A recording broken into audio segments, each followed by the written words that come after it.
Today's session is Color Management inside Fiery XF and Fiery proServer. It is my pleasure to introduce our speakers for today. Carrie Maloney, Field and Channel Marketing Manager for Fiery Wide Format, and John Nate, Worldwide Technical Product Training Manager for Fiery Wide Format. So with that, let's begin. Carrie, it's all yours. Thank you, Yael. So today's session gives us an opportunity to put the knowledge you've gained on the previous two sessions into use as we explore the color management inside Fiery XF and the Fiery proServer.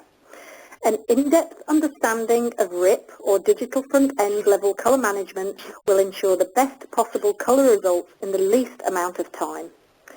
Today we'll cover all Fiery XF settings that impact color, plus setting those correctly for a job type and end product.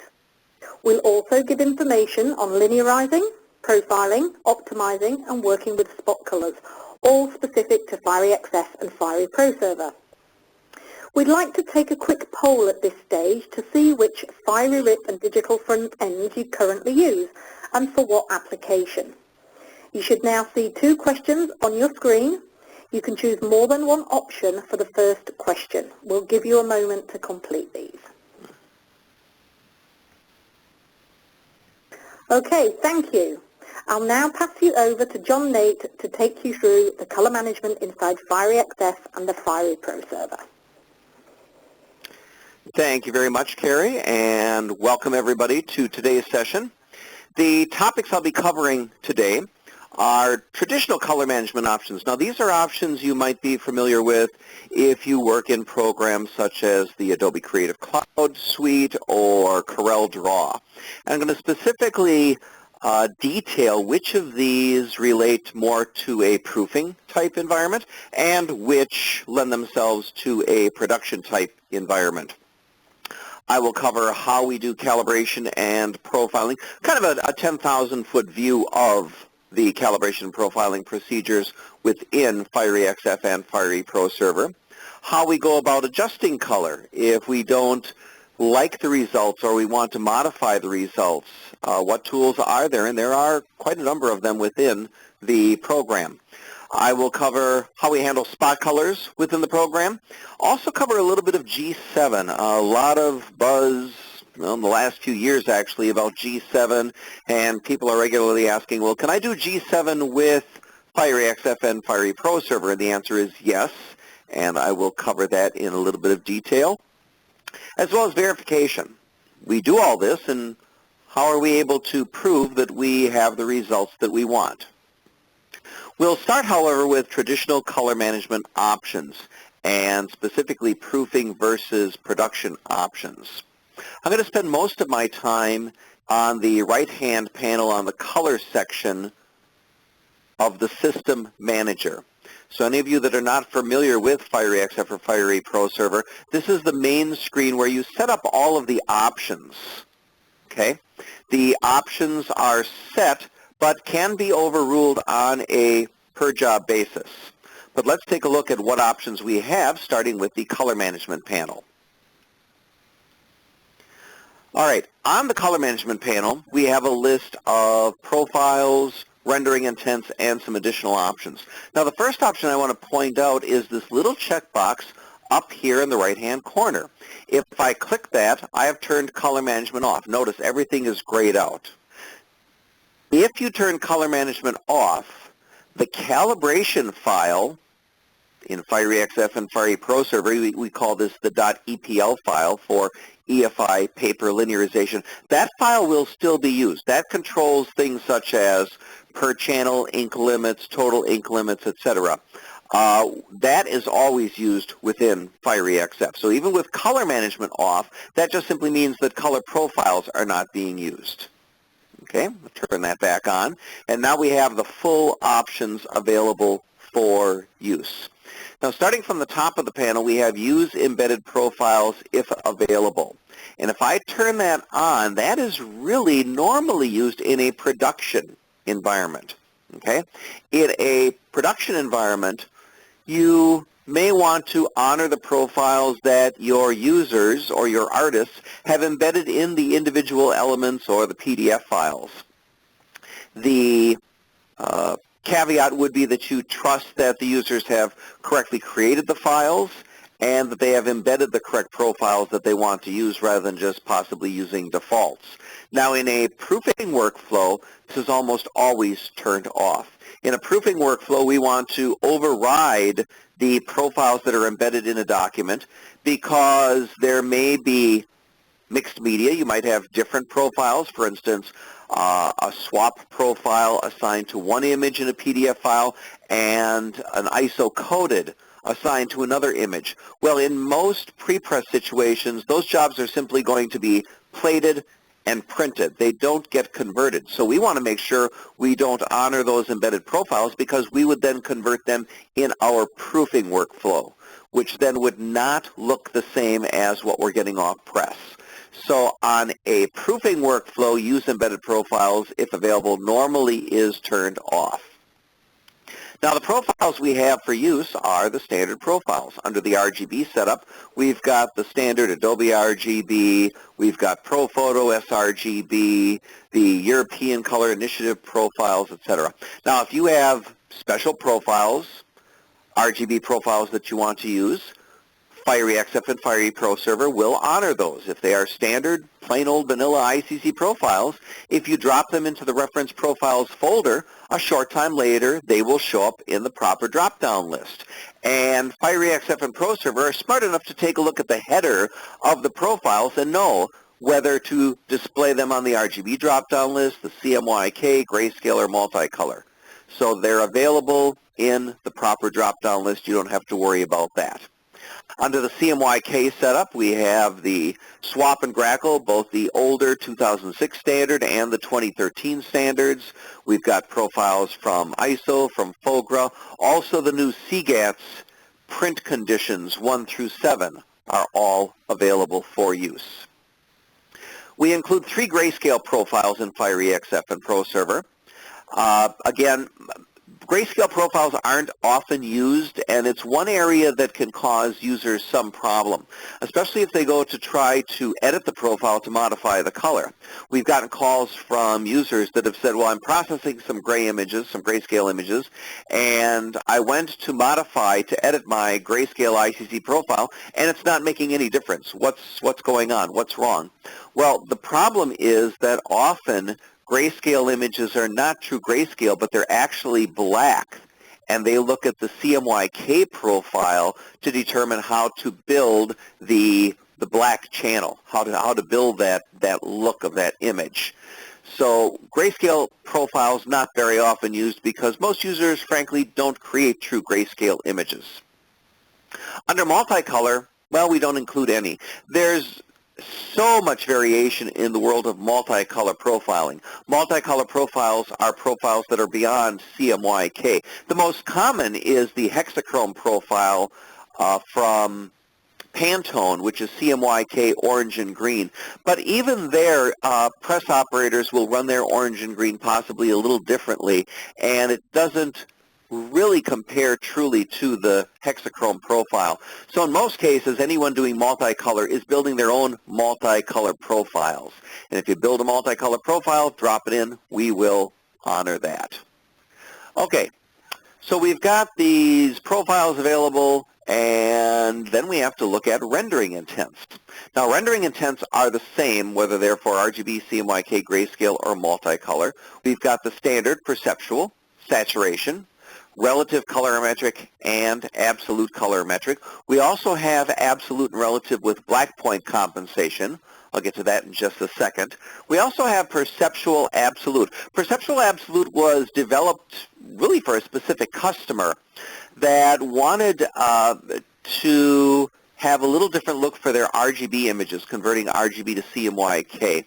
If you have a lot of RGB to CMYK and you're in a production environment, not a proofing environment, you may want to select Perceptual Absolute and test a few images and see if you like the look better using Absolute Perceptual. So give it a try. Under CMYK, the same options are available. And this is where I want to call your attention to the black point compensation option.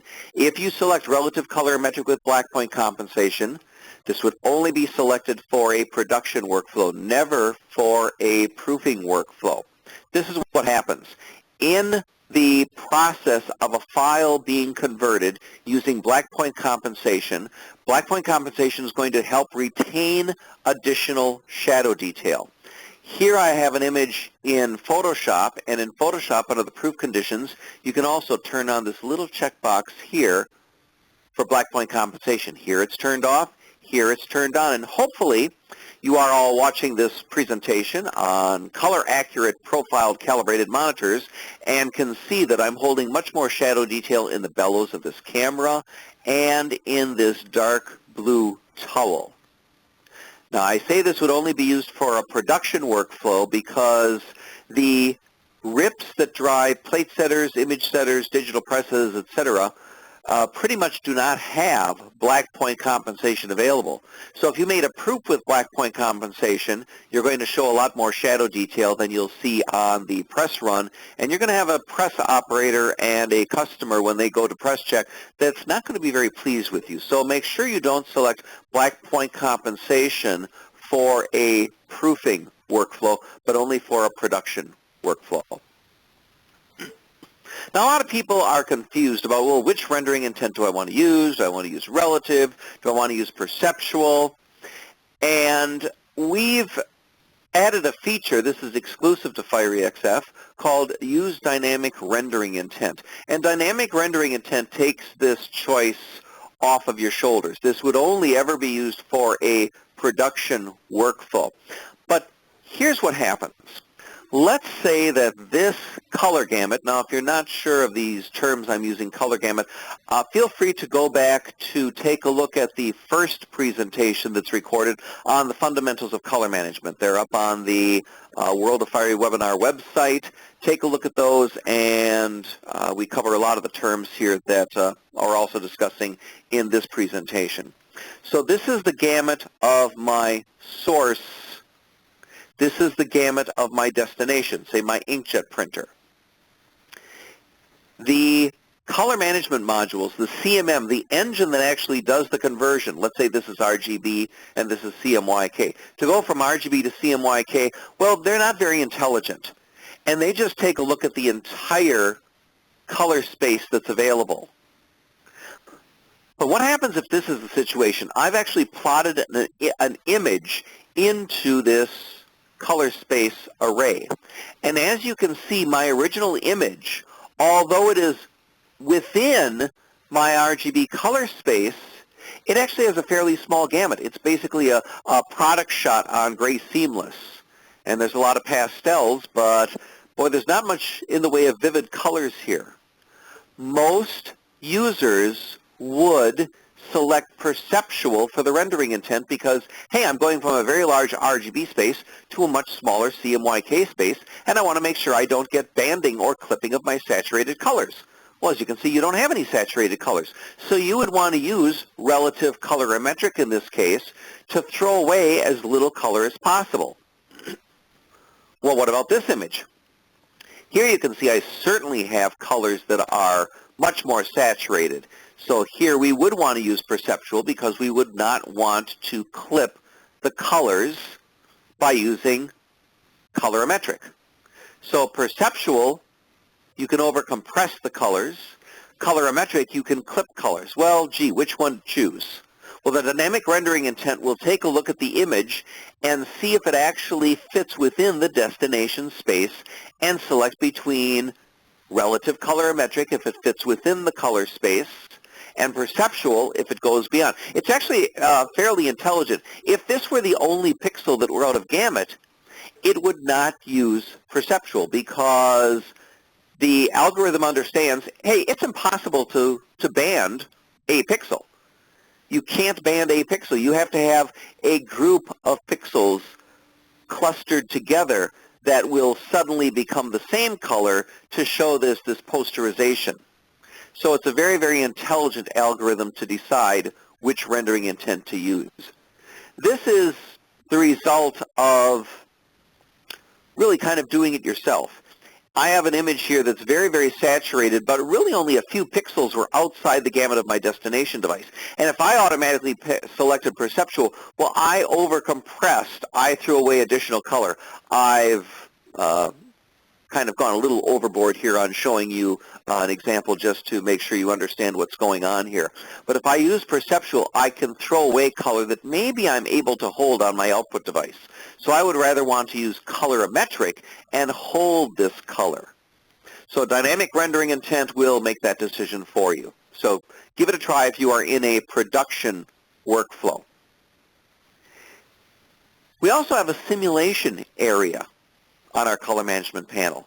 And here we have the same CMYK profiles that we have on the CMYK drop-down list with one additional profile, and that, or one additional option really, and that is the Use Media profile. This was specifically added to improve RGB file reproduction. Okay? Let me explain. If you don't use the media profile, traditionally your RGB images are going to be converted to your CMYK space before they are output to your media. Now that means if your output space is any larger or has a larger gamut than your CMYK space, you are potentially throwing away color. You would want to do that in a proofing environment, but in a production environment, hey, I want to hold more of that color gamut. I want to be able to show more of that color. Well, Use Media Profile will give you that. It will convert from RGB directly to the media profile without being filtered through that CMYK space first. So you will be able to hold much better color compared to the original as you would if that were either turned off or a different CMYK profile selected. So for production, if you want your RGB images to look better, use the Use Media Profile option under the Simulation profile. Now this is our kind of left half of the profile equation, the where am I coming from, what do I want it to look like? Well, I also have my destination. Which media am I printing on which output device? And this is obviously equally important. If you have said to the system, to FireEXF or Fire proServer, that you're printing on the incorrect media. For instance, let's say you selected bond media, and you're actually printing on photogloss. Well, photogloss has a far larger gamut than does bond media. So if you selected bond by mistake, you are going to throw away a ton of color. So you want to make sure that you have the correct media and the correct resolution. The resolution you select will change the amount of ink that an inkjet printer can spit out of its head onto the paper. So you want to make sure that not only the correct media, but the correct resolution is selected. Okay, I'm going through a lot of options here, and I want to remind you, just as you all said this morning, please use the Q&A window if you have any questions. We will take time at the end to answer your questions, and we'll also respond via email to the questions that are brought up. So please use the Q&A window to bring up any questions you might have during today's presentation. All right, well, let's say I want to improve my color reproduction. Well, that's a little, I want you to use that word improve very cautiously because that's a matter of opinion. Let's take a look at a proof versus a press sheet. Okay, whether the press is a traditional offset press or it's your VUTE printer. You make a proof, it is supposed to match that final output device as much as possible. And often I'll hear people say, hey, the proof looks even better. Well, as far as I'm concerned, there's no such thing. It either matches or it's worse. There is no better. So be careful of the word improving or the phrase, well, that looks even better, because we have to make sure we're using it correctly in the context of what we're trying to reproduce. Is it a proof or is it a final output piece? You could say that the final output looks better than the proof, but again, that's the final customer's matter of opinion. But what do we have if we do say want to possibly improve color? Well, first we have LAB optimization. This is again on that same color management panel we've been looking at in the System Manager in FireXF and Fire ProServer. Now the LAB optimization is used to reduce delta E values. It's traditionally used in a proofing workflow. However, we are finding some usage for this procedure in production workflows to help correct for device drift over time. So even those of you that are using production workflows, you may want to consider the possibility of LAB optimization instead or in addition to a relinearization or recalibration. But what the LAB optimization does, I'm going to show you the process in a little bit, but you print out a color management target, the same target that's printed when you build an ICC profile, and it compares the results back to your reference profile, for instance, FOGRA 39. FireXF and Fire ProServer will then create an LAB. If you're not sure what LAB is, again, go watch the very first video we did in the color series. But it will create an LAB to LAB correction file, and it's an LAB to LAB correction file per patch. And some of these targets can have over 1,500 patches. If you tried to do this type of correction in, say, Photoshop with curves, you would wind up destroying the image. You'd probably bring in posterization. You'd basically break the system. But FireXF and ProServer will do a very, very accurate job of doing very, very tiny, minute changes to the individual colors. So not just greens, but this light green, but not this light green that's a little more to the yellow side, and not this light green that's a little more to the blue side. It is very, very specific and very precise, and it is used to lower delta E values in process images, our CMYK images.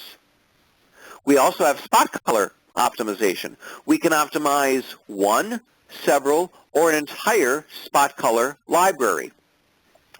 This is also normally used for proofing situations, although our friends in the production world are starting to use it also. A word of caution here. Anyone that is used to working with the LAB optimization will normally see very low delta E's. In a proofing environment and often even in a production environment, we can get the average delta E to below 1.0 and a peak below 5, sometimes even below 3, depending upon the output device and the media. Well, users expect to get, I can do the same thing with my spot color library. I'm going to take my Pantone library and I'm going to get those same incredibly low delta E values. Well, not necessarily the case, because the gamut of our output device in media traditionally is larger than our reference profile, our ISO-coded or FOGRA 39. However, the spot color library, the color space of Pantone, is much larger than our output device. A lot of the colors are just flat out of gamut. And if you have, an incredibly electric, vivid, fluorescent lime green that is out of gamut on your inkjet printer because it just has CMYK inks, it doesn't even have a green ink that it could call upon, well, you're going to be hard-pressed to get low delta E values for that. So be careful with spot color optimization. Don't set the expectations too high, because so much of it depends upon the library you're selecting and the media you're printing on. We also have color optimization on this panel. And color optimization has several choices. First is clean colors. This is for production only. The way clean colors works is it looks at individual pixels coming in, and if it sees those pixels are made up of the primary colors or secondary colors, which means yellow, magenta, cyan, red, green, blue, it will only use those inks to reproduce the color. For example, if I bring in a 100% yellow with clean color turned on, I'm going to use only yellow ink on my output device.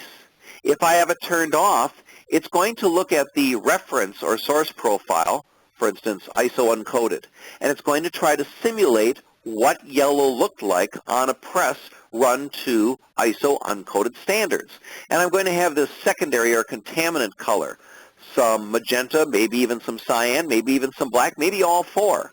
But with clean color turned on, only yellow ink. If I have red, it would be only magenta and yellow ink that's used. Now, not only will the color look brighter, a little snappier, but also because I don't have those little dots of the secondary or tertiary contaminant colors brought in, it's going to look less grainy. The color is going to look cleaner and smoother. Again, this would only ever be used in a production workflow. It is going to give you colors that are less accurate, because obviously if this is the color you're referencing and this is the color you're producing, well, colorimetrically that's not accurate, but boy, to a lot of customers that's certainly going to look nicer. It's going to look prettier. We also have black as inkjet black. This was the original color optimization that we made available in FireEXF and proServer. It was intended for the proofing market, but it's also being used now in the production arena. The way black as inkjet black works is it works just like clean colors. However, it looks only at the black channel, and if a pixel comes in with only black, only K, so CMY are all 0, and K is some value, then it will only use black ink. And what this was intended for was to fix the problem where a press operator hangs plates, runs up to densities, pulls the first sheet, and takes it into the viewing booth, and takes a loop to their inkjet print. Now, I don't ever recommend using a magnifying glass or a loop on inkjet prints, but that's another subject. And they notice on the outside edge of the black text, because color management is turned on, you'll get CMY spots of color, little droplets of color, because FireEXF and proServer is trying to make the black in the image match the black of the reference profile. And since the black ink on your output device does not have the same color as the black ink of the reference profile, say ISO uncoated, well, XF manages it, color manages it, and it adds the colored ink. So the press operator takes a look and he sees these little spots of colored ink, this little overspray around the edge of the text, and goes, this is supposed to be a rich black text. Somebody separated it rich black, but I only have black. I only have text on my black plate. I don't have text on the other plates. This was not plated correctly. And it delays the job of printing on press. So black as inkjet black would eliminate that. That's for the proofing arena. But we're also finding, more for the production arena, it's also helping to hold fine line detail a little better. Especially if you have output devices that have a little larger picoliter droplet size. Selecting black as inkjet black will help hold fine lines a little better because, again, it's not bringing in those additional color droplets of ink to try to get the color accurate. We also have clean colors and black text as inkjet black. Think of black text actually as vector, so it's combining these two, and clean color black text and images. This would also affect raster files, continuous tone files that are black and white. Again, only for the production arena. Now, once you have one of these options selected, you can select a threshold setting. Automatic cleaning is the default, but you can select manual cleaning and enter a value. Usually, people enter either 100 or 0 for this value. Somewhere in between can be a little dangerous, especially, let's say if you selected the black as, or the images as inkjet black option, and you set this option at 50, and you have a black ink on your inkjet printer that's not very neutral. Well, then from 0 to 50, it's going to color manage, and it's going to be very neutral. But from 51 to 100, it's going to only use the black ink, and you would see that in the image. So use caution, do some testing when you set a threshold value. Moving down on this panel, we have a plate compensation area. This is an area where you can bring in a plate compensation curve. This is for any of our users that are printing 1-bit TIFF files, making those screened proofs. Most people rarely use this, but I do want to caution you that if you do build and select a plate compensation curve, it will affect contone or raster images that are CMYK that go through this workflow. So be cautious. If you do use a plate compensation curve, you may want to build a separate workflow so that continuous tone files that accidentally run through that don't get that compensation curve applied to them. So use a little caution.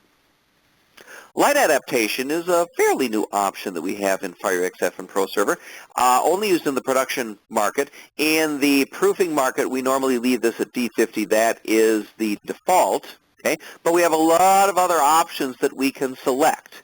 And what happens is if you select an option, it compensates automatically in the printing process for the color of light your final output will be viewed under. Let's take a look at what that looks like.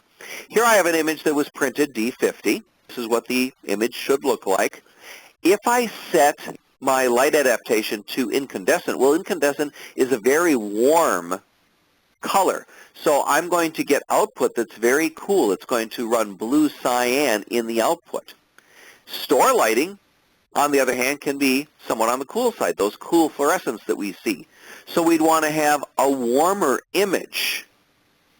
Now, when these images are actually displayed under the proper lighting conditions, our daylight image, our incandescent light bulb image, and our fluorescent cool daylight image come much closer to matching each other, looking correct under those lighting conditions.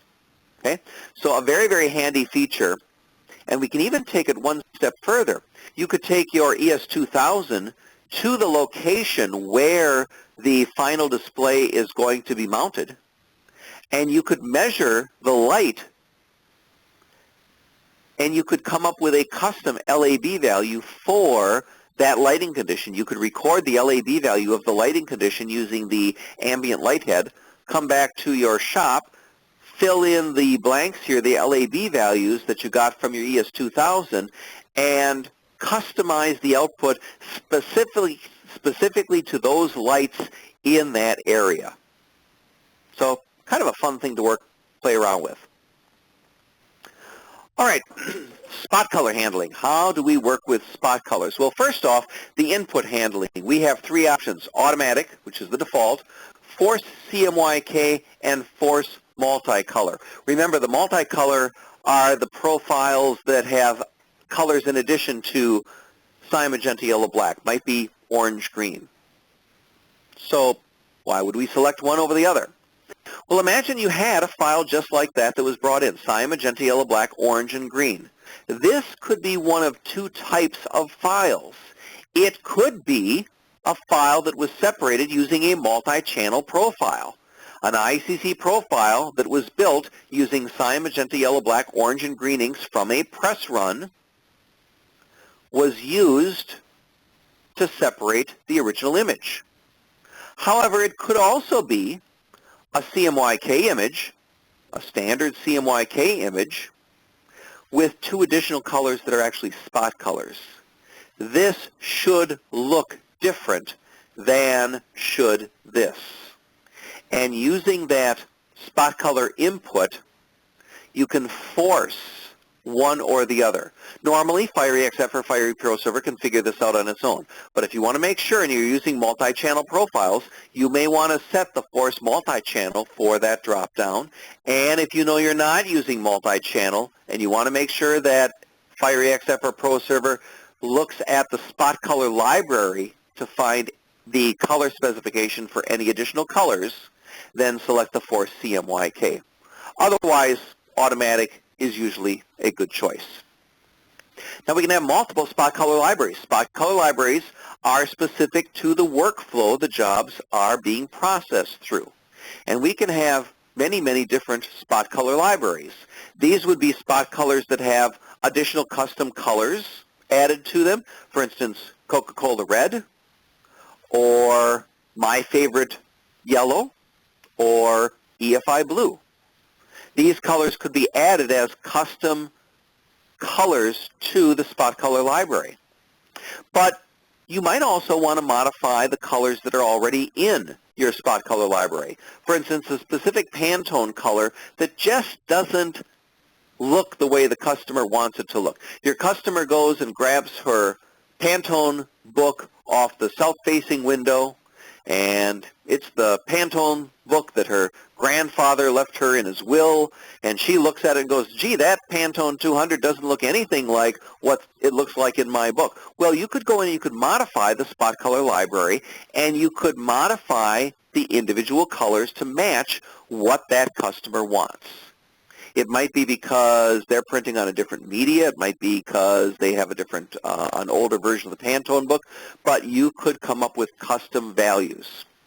Now, look at the search priority here. We have CMYK, LAB, internal, and source file. Source file means get the definition for the color, the recipe, if you will, from the file itself, the PDF or the PostScript file that comes over. Look inside there for the information. Now you can change the order of these search priority. Each of these drop-downs, you can select any of the options and reorder them.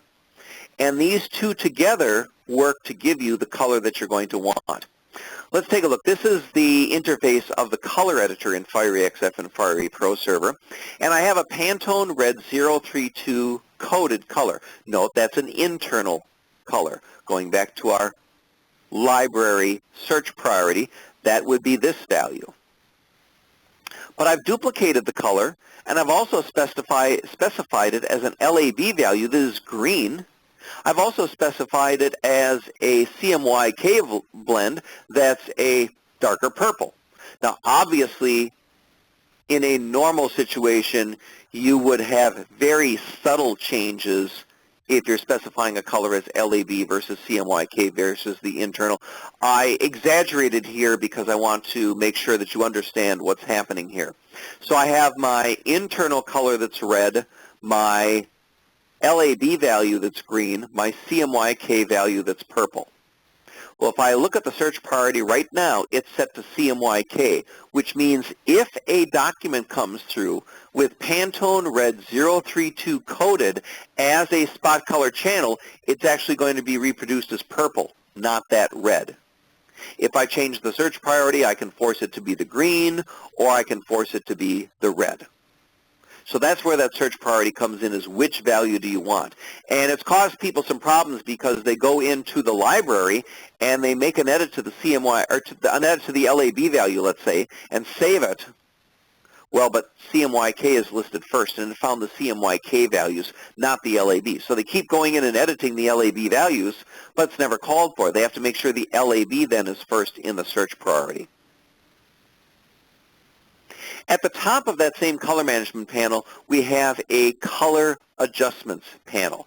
This is a set of sliders that work with RGB or CMYK values, but not if they contain spot colors. Now, this may be changed in a future release of Fiery XF and Fiery proServer, where it will also be able to be used with files that include spot colors. But right now, that's not the case. To use it, you would check the little box and turn it on. Then you can move the sliders for CMYK, RGB, and brightness, contrast, saturation, and sharpen that affects both RGB and CMYK. Although this could be set up on a workflow, it is often used on a per-job basis. Again, this would only be used in the production market because it's rare that anyone would make a change to a file that they're proofing because you just don't have these controls on the printing press. But let's take a look. Let's move over to the Job Explorer, and I have a job that I brought in here, and I can tell this is an RGB file because on the color adjustment panel, only the RGB sliders are available, not the CMYK sliders. Okay? Well, if I turn on this feature, now the options are no longer grayed out, and I can go through and I can make an adjustment to these sliders. And the beautiful thing about this is you have direct feedback from the screen. Now, this isn't necessarily a soft proofing environment, so I want to caution you, don't necessarily assume it's going to be an exact match to the printed piece, but it will give you a general idea of the amount of change that you're making. Okay? You can also change, as I said, the brightness, contrast, and saturation. And this can then be saved. We also have an option called presets. The little tick mark here, I could click on this and save this change as a preset and then apply it to additional images or even apply it to a workflow so that future images that come in will automatically have that modification applied to them. We also have specific options for PostScript, EPS, and PDF file options. And I want to start with the area of in-rip separation. In-rip separation, I can set it to disable, enable, or force. Enable is our default. And for enable, it means we're going to look to the spot color library to come up with the best result. Any of you that are familiar with the Pantone bridge book, enabled means, hey, take a look at the pretty side of the bridge book and try to make the color on my output device as close as you can to the nice, bright side of the bridge book. The disabled side is trying to match the color that is selected if it were separated and printed on a traditional 4-color press. So we don't have any additional colors. I can't go grab a can of Pantone 1505 coated ink, drop it on my press, and print this much brighter color. So I would get a smaller gamut color space to work with. That is our disabled side. So disabled means I'm sending you a 5-color, 6-color, 7-color job, but I want you to proof it as if it were a 4-color job. We're going to actually convert all those spot colors to 4-color process. Setting the in-rip separation to disable will do that on the RIP also. I want to caution you a little bit about using that feature, however, because this is a true Adobe RIP.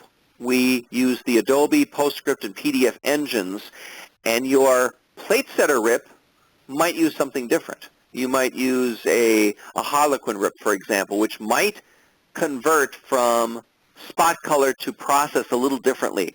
So if you really want a true accuracy, you should actually only send process work to FireXF or Fire proServer rather than setting to have the color disabled and then get the smaller gamut output. The force is very dangerous. Force overrules the setting in the file. When you create a file in the Adobe Creative Suite, you can select as an option to disable in-rip separation, which means you're setting a 5, 6, 7-color job, but you're saying, hey, print it as a 4-color job. Print it like this, not like this. Well, if I say force, I'm overruling this, and I'm actually going to print it like this. Now, the danger of that is if your artist doesn't know you did that, she's going to look at it and go, wow, this looks a lot better than I thought it was going to look, shows it to the customer signs off on it, and then you get to the press check, and nobody's happy. So use force with great caution. Okay. Next, we have the working color space, and we can select between CMYK and RGB. A lot of people think that eliminates really one of the color families, that if I have it set for RGB, that means it won't process RGB files, it'll only process CMYK files.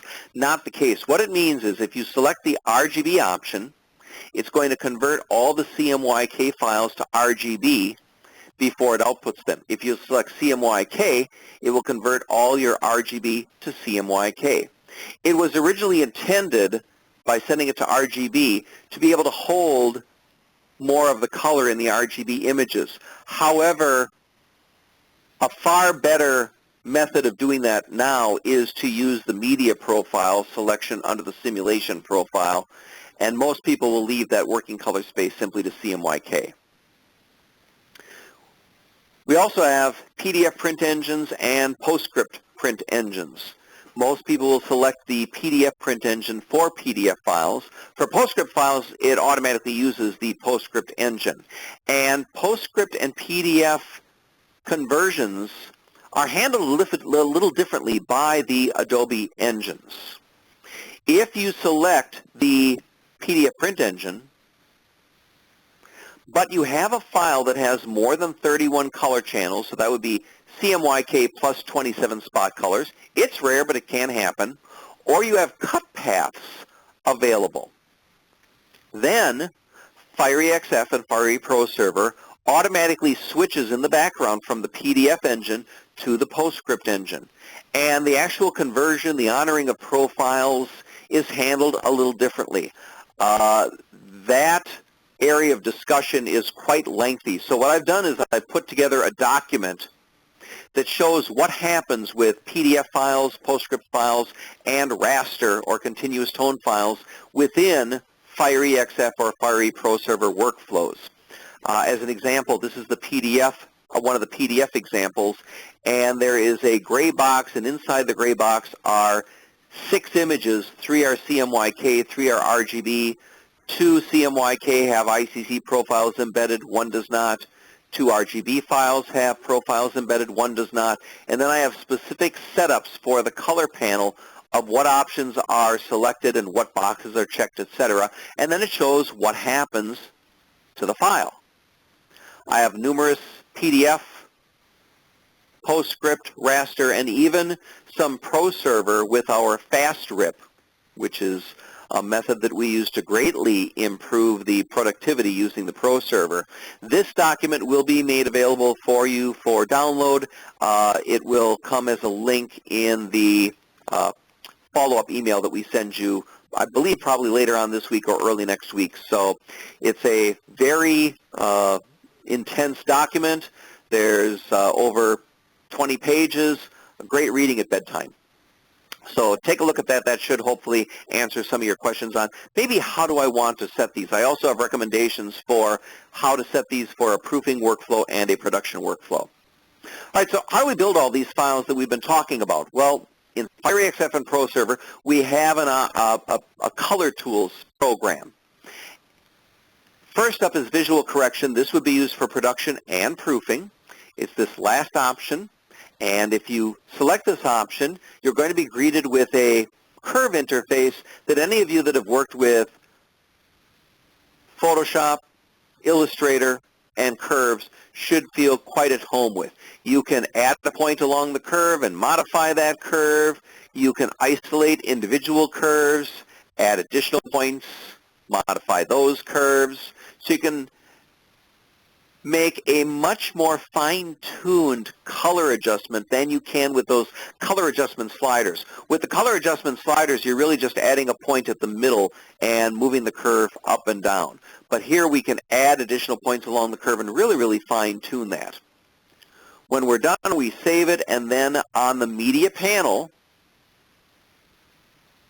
on the output device, you can select the visual correction. You can have different visual corrections for different media. We have users that have a master media that well, it's their most expensive, their premium media, and then they just use visual correction curves to correct for the other media that they use.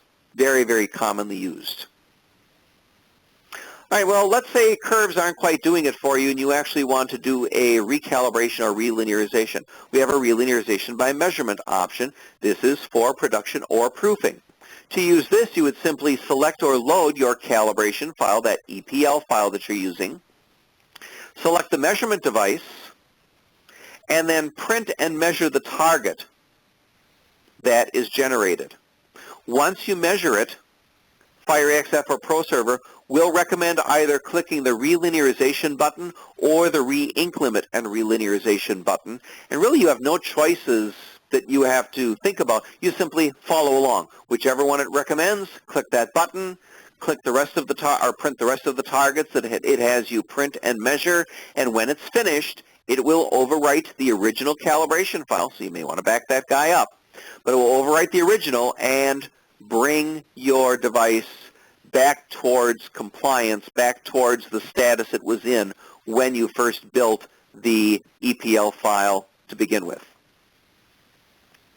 Optimization is also now used in production. It's actually first and foremost used in proofing, but it's actually used in production also, as I said in one of the earlier slides. But for optimization, you select the workflow that you have set up, And XF will load all of the bits and pieces, all the reference profiles, the media profiles, etc. You select your measurement device and the target you want to print, and hit Next, Print and Measure, and it will show you the delta E's. Now here my average is 1.14, my peak is 4.86. I've got 99.8% of my target in gamut, which means I'm going to probably be able to get very nice delta E values. Okay? So then I would hit Optimize, Print, and Measure, and I would get the next set of delta E values, and you can see the delta E values were improved. You can keep doing this process until you want to stop.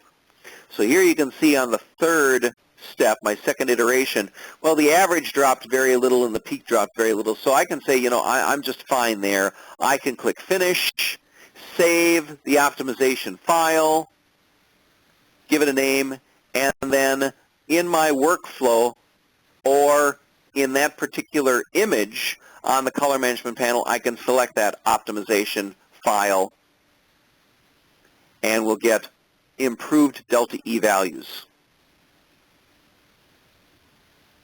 Okay, creation of the calibration and profiling files. We have options for that. Now the profiling option is an add-on in a lot of systems, but we use standard ICC profiles. It's certainly easier if you have the profiling option, but we're looking to create the ideal starting point. Okay, this would be for production or for proofing. We begin by saying we want to create a base linearization or that calibration file.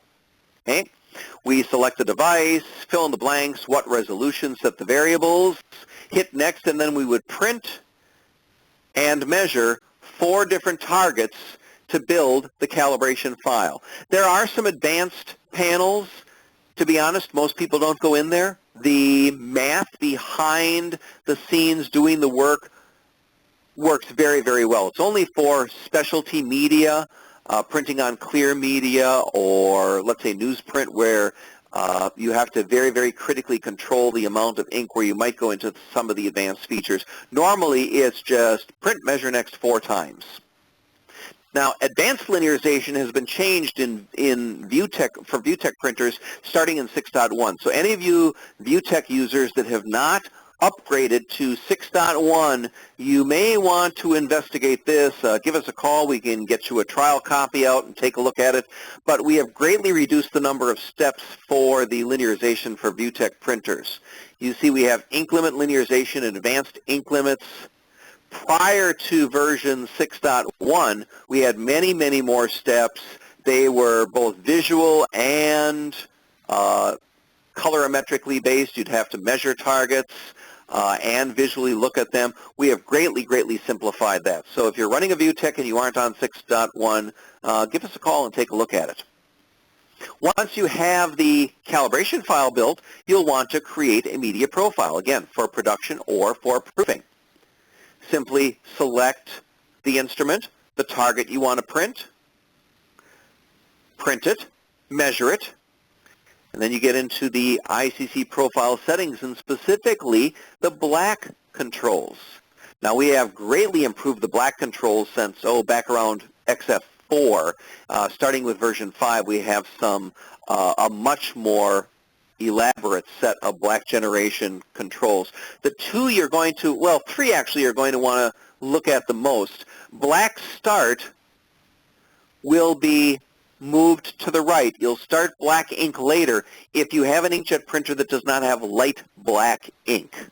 Okay? Otherwise, if you start black early, you're going to start to get that grainy look in your output. Black generation and black width are your GCR settings, your ink saving settings. So it won't necessarily change the look of the color unless maybe you get a little too extreme with it and cause some ink starvation. So be a little careful with this. Do some testing. But black generation is how aggressive do you want to be in saving color, pulling out color ink and dropping in black ink instead while keeping the same color of each of those pixels. And black width is what colors do you want to affect. If black width is all the way to the left, it's only going to work with neutrals. All the way to the right, it's going to use however much black generation you have specified on pretty much any color of the rainbow. Now, even though you're very, very careful in building your calibration file and your ICC profile, sometimes you may still want to edit it. You may have to edit the output because of, say, optical brighteners in the media, for example. or you just want to edit a profile rather than build a whole new profile from scratch for a different media. Well, we have a very, very advanced profile editor if you have the profiling option available. We can do global edits where we move sliders or curves. We can also select an individual color, for instance this red, and go into hue edit where we change the color and the range of that color or the saturation, or I should say and or the saturation. This is where you could address the issue where, you know, I'm looking at my output and my greens look a little too yellow, although my oranges don't look too yellow. Only my greens, and only this particular area of greens. Well, you could isolate that area of greens and pull yellow out of just that area. Versus doing that with curves, well, you would affect yellow anywhere there is yellow. So greens, oranges, reds, yellow, all would be affected. We also have selected color, where we can not only address the hue and the saturation, but the lightness of the color. You can even get down to the point of editing this literally within a 3D interface where you're physically moving colors within 3D color space. We have a node editor for incredibly fine-tuning the color editing process. You are literally moving individual patches from that color management panel or target that you measured, moving individual colors to a different location. And of course, white point editing, which would only be used to modify the white point simulation in a proofing situation with absolute colorimetric selected. Now, we also support the use of some third-party tools. We are an official G7 support tool registered by the ID Alliance. That means we support the G7 process. If you're wondering about the G7 process, again, take a look at the past 2 sessions up on the World of Fiery website. But this can be used with Fiery XF or proServer. We have a lot of people say, hey, can I use a G7 curve? Well, yes, you can, and it's very easy and fairly straightforward. I'm showing here the interface for curve 3 for one specific reason. Now, I've printed my P2P target, measured it, and these are the values for the curve. I could go into the visual correction curve area and manually add all of these options. But Curve 3 has recently been upgraded, and now you can export an EFI VCC curve directly. Okay? You save that VCC curve into the balance folder, and then on the media panel, under the visual correction, you could select your G7 curve.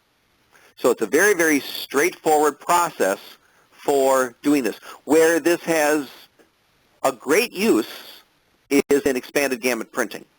In expanded gamut printing, which would only be used for the production market, if you use a G7 curve without ICC profiles, you will make full use of the entire gamut of the output device. You won't be compressing the color, clipping the color, limiting the gamut based on an ICC reference profile. And you may want to give that a try. You'd be surprised at how much more color you can get out of your machine using a G7 type curve and either having color management turned off or color management turned on, but a different way of working it. We're going to be having a series of documents on using G7 with Fiery XF and proServer coming fairly soon, so watch your mailboxes. Well, that leads us to verification. We did all this stuff, and how did we do? What are our results? Well, for production and proofing, we can select a particular control strip. We have control strips ID Alliance from Fogra. We also have something called the Dynamic Wedge. Now, the standard wedge contains the standard set of colors specified by the governing body, ID Alliance, Fogra, ISO. The dynamic wedge is different. The dynamic wedge looks at the image and pulls out the most common colors, and it builds a color bar of that set of colors. Now, it can include spot colors, for instance, this red. It can include process colors, or it can include both. This setup right now is process and spot. So it included the spot color, the white of the spot color, and the rest are the process colors. Where a lot of people will use this is they will crop a small portion of the image out, print with the dynamic wedge, and then we have an option to optimize once you see the results, once you measure the results. So you can optimize, and it will take the colors, modify the file, and allow you to come even that much closer. We even show you right in the interface which colors are out of gamut, which colors you're going to have problems with trying to hit. So it's a very, very useful tool, this Dynamic Wedge. Take a look at it. It's included in Fiery XF and Fiery proServer. Once you select the wedge, you can select the specification. For instance, I'm looking at a G7 contract proof setup for Grayscale, and here are my aims and my tolerances. These can be customized for your shop, or you can select to use the tolerances and aims that we include from the various governing bodies such as FOGRA and ID Alliance. When you're finished in printing, you can print out a label, and that can be peeled off, put on the back of the proof, signed off, and there is your proof that you have used all the tools that we make available for you, from building calibration files and profiles to optimizing to recalibrating to modifying the look to get you the results that you are after. Thank you very much for your time. Carrie, back to you. Thank you, John. That was an excellent overview of the color management capabilities of Fiery XF and the Fiery proServer. So what did we learn today? We learned that the Fiery XF's color management is very comprehensive, and that knowing the correct settings for the job type and expected result is key. We also learned that knowing which settings are applicable for production printing versus proofing is also a must to gain the right results, and that tools to check your results are essential for quality control regardless of the kind of work that you produce. We also learned about the value of some of the unique color features of Fiery XF and the Fiery proServer, such as the dynamic rendering intent, the light adaption feature, and the dynamic wedge, all of which can help you produce superior results. If you would like to expand your knowledge further, we have some resources for you. We have 3 documents from EFI. Firstly, a comprehensive overview document on the color management inside Fiery XF and Fiery proServer, covering additional detail on the subjects we've covered today. This document is also the document that includes the file handling flowchart John mentioned in his presentation. We also have a tech note on Fiery XF and Fiery proServer's color editor. This tech note has instructions on setting up and editing spot colors, plus information on different spot color overprinting methods. The third document is a guide on how black generation settings can impact your printed results. We also have a video for you, Fiery XF in a nutshell. This 30-minute tutorial is available on the Fiery Global University or on YouTube and covers the full features and capabilities of Fiery XF and the Fiery proServer. As usual, the PDF of this presentation that you will receive contains live links to the locations of the resources that we've mentioned. Okay, so today was our final session in the color series. We hope you enjoyed this series. Please visit the recordings and resources noted in our follow-up email and feel free to share these with your colleagues. The next series for wide format printing starts this September, which is the production series. On September the 30th, we have file preparation for specialty printing. On October the 21st, we cover the cutting options and job layout using Fiery XF and the Fiery proServer. And on November the 11th, we will feature the Fiery XF and Fiery proServer layout option. More details can be found on the World of Fiery webinars homepage, and these sessions are now open for registration. Okay, so we're now going to take some questions. Yeah, so we are over the 1-hour limit, but we will stick around for maybe 10 more minutes or so we can get to some of the questions the audience has submitted. If you have questions that you haven't submitted, please send those in. Even if we don't get to answer here live, we will get back to you with an answer. We'll also compile an FAQ document so that everybody can enjoy and benefit from the questions and answers phase. Carrie, without delay, let's get going with some of the questions we have. Okay, thank you, Yao. So, John, I use Fiery Express. How does the color management differ? Fiery XF and Fiery Express and Express is kind of our little baby brother version of the RIP, use the same core RIPs, which means they will handle files really the same way. You have the same options, you'll see the same profiles, the same rendering intents, etc., that are available in FireEXF. If you take the same files and feed them to FireEXF and FireExpress, and they're both sending the files to the same output device with the same media, and you have the same settings, you should expect basically the same results. The big difference is in Express, you're not able to build any of these files. You can't build a calibration file. You can't build an ICC profile. You can't do a full optimization, although you can do the little optimization that I showed you based on the color bar.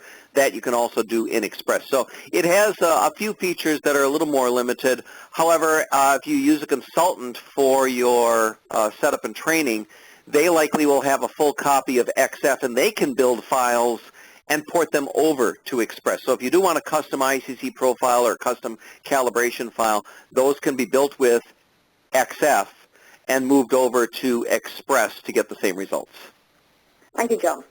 Next question, what's the easiest way to match multiple print devices? Have someone else do it would probably be the easiest. We actually have a couple different processes that you could do. First of all, let's say we have two different machines with two different media, maybe two different manufacturers. Fundamentally, if you have good calibration files and good ICC profiles and you have the same color settings, meaning the same reference profiles, well, then you're likely going to have close to the same results, okay? But if you need to fine-tune that even more, what you could do is you could, we have a process, we'll be producing a document on this hopefully fairly soon, where you can optimize one workflow. So you would select, let's say, ISO-coded for this particular workflow for this particular output device. And there's a way to optimize your second output device not to the same reference profile, but to the results of the first workflow. There's actually an option in the optimizer where you can load additional data, and you could load the results of the first optimization. Now you're trying to match the second machine to the results of the first one, rather than kind of arbitrarily matching them to two different, or to the same source profile. However, for most people, that does work. Just simply select the same source profile. Make sure your color settings are the same. Make sure the same PDF engine versus PostScript engine, etc. Same. You should certainly be at least in the ballpark of getting things to match. Okay, great. So next question, how do I know if my Fiery proServer supports a printer that I'm about to buy? Contact us. There are actually two components to the answer. One is, do you have a license to drive that printer? We supply licenses for small little inkjet printers, 17-inch, medium-sized 24-inch, larger than 24-inch, additional VUTE printers, our EFI wide format, other large grand format printers from other manufacturers. So you need to make sure you have a license to drive the printer and that the version of your software does support it. So you may need to purchase an additional driver. You may need to upgrade your software. You may need to do both. So if you get your dongle ID, if you right-click on the little XF control icon and say Show Dongle ID, call your EFI representative and tell them you want to check and see, you want to get a license. They will forward that information to likely a gentleman called Jeremy Tesh, and he will check the dongle ID and let you know which licenses you have or need and whether you need to upgrade the software. So find out what your dongle ID is, let us know what you want to drive, and we will let you know what you need. Okay. Next question is, if printing RGB, I was suggested to use media profile under the simulation profile. Why is this better than using none? If you use none for the profile, let me run back here just 1 second. So if you select none for the simulation profile, your RGB images are going to be converted to the CMYK space before they go out to the media profile. That means that if we take a look at those gamuts, our gamut of the CMYK is much smaller than RGB, so I'm going to compress all that color down to the CMYK. However, my media profile is likely larger than CMYK. So if I select to use the media profile for simulation, it will convert the RGB images directly to that profile rather than to the CMYK space, and I will only compress the color space, the gamut, down to the media space, which, to be honest, is the minimum amount you do need to compress. You do have to get down to that media space, but it will only go down to the media space. It won't go beyond that down to your reference CMYK space. So you will hold more RGB color. Again, production only, not for proofing. Okay. So how do you remove a spot color library from the list? If you go into the server folder, there is you can do a search for the spot color folder, and in there are the various spot color libraries you've built, and you can simply grab the library. I would recommend drag it to the desktop for the moment rather than just delete it. You want to make sure you didn't delete the wrong one. So just drag it to the desktop. After a couple of minutes, this is not an instantaneous process. FireXF and Fire ProServer are client-server software. That's one of the great benefits of it, that you can have XF client installed in many different places in your facility and do work from any of the workstations. You don't have to walk over or VPN into the server to do work. But because of that, a lot of things has to happen in the background. So you may drop in, same thing with dropping in an ICC profile. You could drop in a profile, come over here to color management, click on the drop-down list right away and say, hey, it's not showing up. Well, give it a minute or two. On rare occasions, you may have to restart in order for it to show up, but eventually it will show up, and if you delete something, eventually it will disappear. Okay, thank you. Pantone periodically update their catalog. How do I manually update them into FireXF? I'm sorry, which catalog? So a Pantone library. Oh, Pantone. Well, we receive updated Pantone libraries from Pantone, also from Toyo and DIC and HKS, all the different manufacturers. We try to keep them up to date, and the updated libraries are included in a updated release of FireXF or Fire ProServer.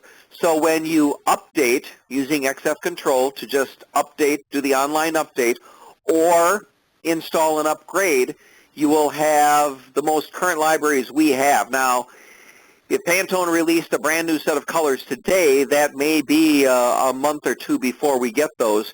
You can always manually add those in. You can add a custom spot color and then simply plug in the LAB values from the various manufacturer, from the library, and you could add a new custom spot color, give it a name, and just plug in the LAB values, for instance, from Pantone and save that.